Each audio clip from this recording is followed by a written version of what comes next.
आइए पंचायत चुनाव की बात करते हैं। उसके दूसरे चरण के लिए नामांकन का आज आखिरी दिन है। आज भी नामांकन केंद्रों पर भीड़ होने की संभावना है। दूसरे चरण का चुनाव 19 अप्रैल को 20 जिलों में होगा। 7 और 8 अप्रैल को नामांकन होगा।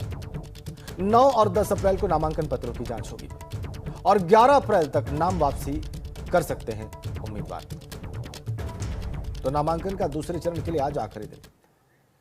कुछ देर पहले प्रधानमंत्री ने जब दूसरा टीका लगवाया वैक्सीन का, ये देखिए आप, दूसरा डोज लिया वैक्सीन का, उस वक्त की तस्वीरें। ऐसे प्रधानमंत्री दिल्ली के एम्स पहुंचे और उन्होंने कोरोना वैक्सीन का दूसरा डोज लिया आज सुबह सुबह।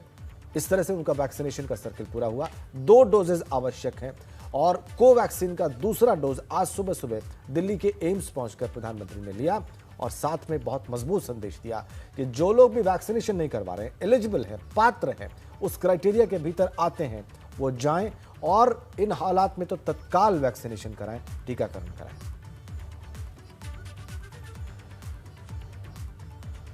ये तस्वीर आज सुबह की। प्रधानमंत्री ने ऐसे वैक्सीन की दूसरी डोज ली, कोवैक्सीन की। पहली डोज वो 1 मार्च को ले चुके हैं। दूसरी डोज आवश्यक थी तय समय सीमा के भीतर। और ये देखिए कैसे वो दिल्ली के एम्स में जाकर उन्होंने कोवैक्सीन का दूसरा डोज लिया है।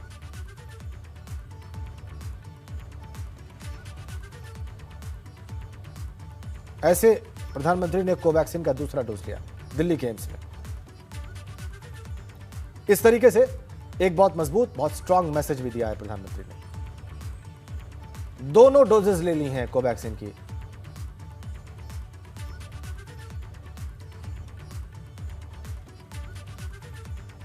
तो पंचायत चुनाव की हम बात कर रहे थे इससे पहले। पंचायत चुनाव में दूसरे चरण के लिए नामांकन का आज आखिरी दिन है और प्रयागराज से इसी बीच में खबर है, लगातार दूसरे दिन वहां पर 1000 से ज्यादा कोरोना केसेस रिपोर्ट हुए। इस पर हम बात करेंगे, लेकिन दूसरे दिन, नामांकन के दूसरे दिन की बात करते हैं। पंचायत चुनाव के दूसरे चरण के लिए नामांकन का आज आखिरी दिन है। आज भी नामांकन केंद्रों पर भीड़ होने की संभावना है। स्वाभाविक है, दूसरे चरण का चुनाव 19 अप्रैल को 20 जिलों में होगा। 7 और 8 अप्रैल को नामांकन की बात है। आज आखिरी दिन नामांकन के लिए, आज आखिरी दिन दूसरे चरण के लिए।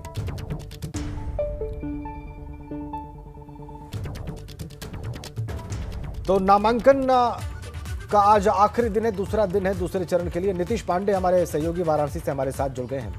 क्या तैयारी है, चूंकि कोरोना के केसेस बढ़ रहे हैं और नामांकन में भीड़ होती है। नीतीश, हमने देखा है बड़ी संख्या में लोग इकट्ठे होते हैं नामांकन केंद्रों पर और आज दूसरा और आखिरी दिन है, तो कैसे आज इसको मैनेज किया जाएगा प्रशासन के द्वारा? राजेंद्र जी, आपको बता दें कि प्रशासन के सामने यही बड़ा चैलेंज है कि बनारस और बनारस के आसपास जिलों में लगातार जिस तरह से जो स्थितियां हैं वो कहीं ना कहीं बेकाबू होती हुई दिखाई दे रही है। और बनारस को खास तौर पे अगर फोकस करके बात करें तो यहाँ केसेस लगातार बढ़ रहे हैं। अगर बात करें तो तिगुने में केसेस आ रहे हैं। और इसमें आज जिस तरह से आज नामांकन प्रक्रिया का आज आखिरी दिन है, तो नामांकन प्रक्रिया में जिस तरह से 8 ब्लॉकों पर बनारस के नामांकन किया जा रहा है, कल लोगों ने बढ़ चढ़ कर हिस्सा लिया। हालांकि जो 8 ब्लॉकों पर नामांकन हो रहा है वहाँ पर इंतजाम पुख्ता दिखे। जिस तरह से जो लोग थे वो मास्क लगाकर ही प्रवेश करें, इस तरह के आदेश दिए गए थे। अब जो नामांकन स्थल है वहाँ पर आपका सैनिटाइजर भी मौजूद था, लेकिन लोग नामांकन स्थल के भीतर जब प्रवेश कर रहे थे तो खिड़कियों के पास एक दूसरे के ऊपर चढ़े जा रहे थे। ऐसी स्थितियों में आज का दिन प्रशासन के लिए बड़ा चैलेंज इसलिए होगा कि जिस तरह से जो शहरी क्षेत्र है उसमें कहे तो रात्रि कर्फ्यू लागू कर दिया गया है और जिस तरह से कोरोना के बचाव के तमाम इंतजाम किए जा रहे हैं। अब देखना ये होगा कि क्या ग्रामीण क्षेत्र की जनता को भी जागरूक किया जा रहा है, क्या ग्रामीण क्षेत्र की जनता जागरूक होती है या पंचायत चुनाव को लेकर लापरवाही आम दिनों की तरह देखने में आती है।